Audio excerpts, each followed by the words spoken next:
is up next. You ready? I am ready. Be an amateur. Nice. Come on up. Let's welcome her.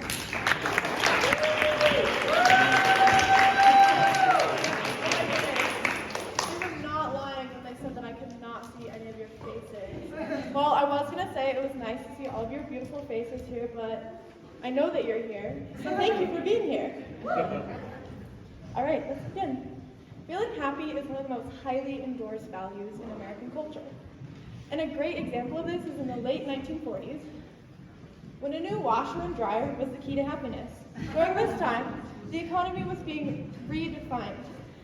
The economy was flourishing, and American life was being redefined. A country that was once the biggest export in the world became the epicenter for consumer goods. However, it is not happiness that keeps these companies in business. It's sadness, but more specifically, loneliness.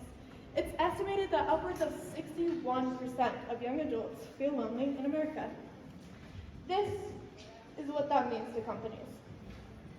Hi, my name is Scheid, and for my SLE, I did my own independent art show. Now, you may be wondering what corporations have to do with my art. However, the answer may be the key to your happiness.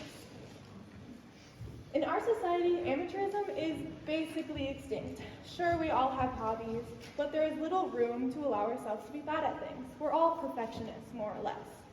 It's what keeps us in a constant loop of consumerism. We all want our lives to be perfect, which they never are. However, our fear of imperfection prevents us from actually implementing any real change. And we continue to chase after simple pleasures that appease us for a time. Once we are no longer able to distract ourselves, we are forced to look at our face in the mirror, and the sad reality is most people don't like what they see. We constantly feel that the person we're meant to be is just out of our reach. Ever since I can remember, I've wanted to be an artist. I've been creating since I was able to pick up a paintbrush. I vividly remember going to art shows with my Nana and looking up at the beautiful works of art and think to myself that one day I would have an art show of my own. However, as I got older, I saw my dream as ridiculous as dreaming of being an astronaut. I accepted that it was just one of those things that in the mind of a child is plausible, but in reality, unattainable.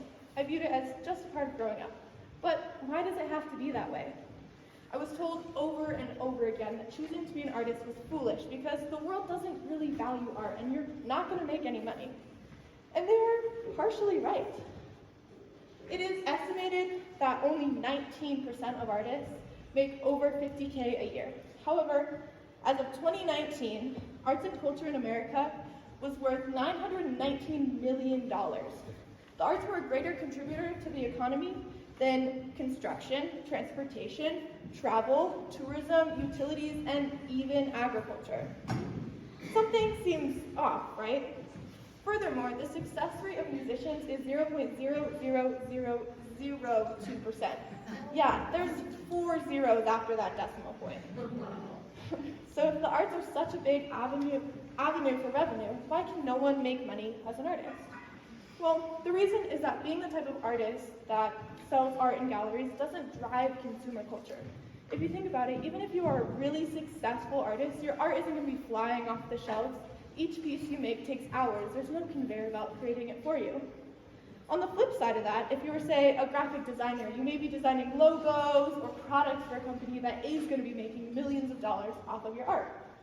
From experience working with artists, you learn there are very few full-time artists, and those who are sell prints or other forms of their art that can be made on a conveyor belt. Or they're graphic designers or work in a field that is needed by corporations. I do not point this out to put a certain type of artist above another, or even suggest that one is more important. However, the art that succeeds in American culture is because of consumerism, and that should not be the case. If people are allowed to like what they like or create art because they want it, why do more people not? Well, learning a new skill takes time, but more than that, it takes money. First, you need supplies, and anyone who has been in an art store before knows that that is not cheap. And even if you have the materials, who's to teach you? Sure, some of us could watch a YouTube video and figure it out from there, but if you've never done something before, that may not be enough. Imagine you had to learn math on YouTube. That's not going to really work out that well for you, is it? I mean, we all saw the many struggles of online learning during this pandemic. So if it's expensive to get the materials and learn the skill, why invest in something that's not even going to probably that good. I mean, you've never done it before, so it's probably not going to be amazing the first time you try it. If you were, say, to invest your money, and there was only a 50% chance you'd break even, not even make a profit, you'd be an idiot to invest, right? Making art may not make you money, but why do we have to do the things that make us money? Going out for drinks doesn't make you money, but it makes somebody else money. Creating art for fun and for yourself, once again, probably isn't going to make you that much money, nor is it going to make that much money for somebody else. America has programmed its citizens to be money-making machines on and off the clock. Your happiness is not an investment. Sure, you can spend money on yourself, but it should never be an excuse not to spend time doing the things that bring you joy. Last thing, remember that astronauts exist, and so do artists, and astrophysicists, but so do accountants who love to paint, or grocery store clerks who love looking at the stars. Regardless of wherever our passions take us, whether they are our hobbies or our careers, if you ask me, they're what makes life worth living. No amount of money could sum up the joy I felt fulfilling my biggest dream. And I didn't even have to break the bank to do it. Thank you.